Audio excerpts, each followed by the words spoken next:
jadi bintang terkenal. Bisa lah mak memandang. Sana punya perempuan. Nanti mesti yang malu perkarut. Iman aku kuat. Nampak tadi kamu pegang di pipi aku menyeri. Maksiat. Tahu sama itu? Jangan sedih. Besok kamu datang rumah aku. Hantar aku penambang. Dan gerak aku pagi-pagi. Merajuk konon.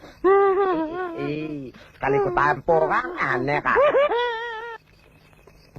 Bila kamu nak pergi?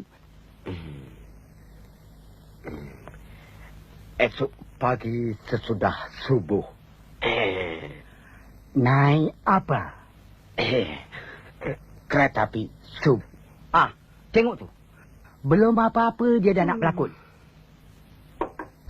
Anakku, besok pagi kau boleh pergi naik kereta api. Bang, apa ni?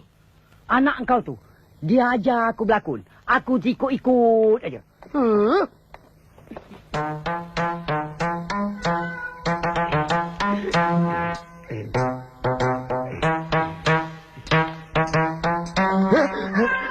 Alah, nak pergi Kuala Lumpur. Alamak.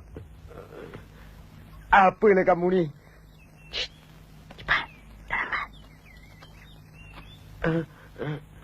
Tak boleh harap. Aku suruh kejut awal. Semalam dah aku ingatkan. Itu tak boleh harap. Ini tak boleh harap. Mak, saya pergi dulu. Nak pakai katuk untuk tempat. Jangan melambat ngapa, matahari dah tinggi. Apa susah? Jalan dekat ada.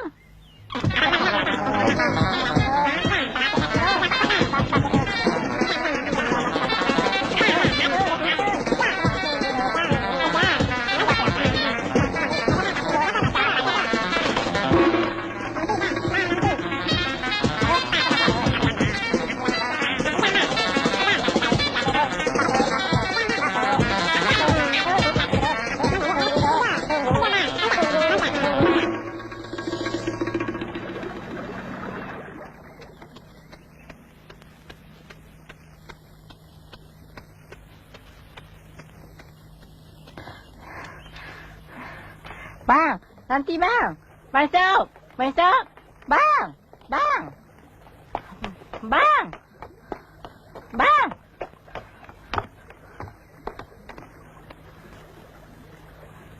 Masuk. Nanti di Kuala Lumpur jangan terkatal ya. Allah, aku pergi Kuala Lumpur cari kerja. Belum apa-apa lagi dah cemburu. Kenapa minta kau aku? Buru konon.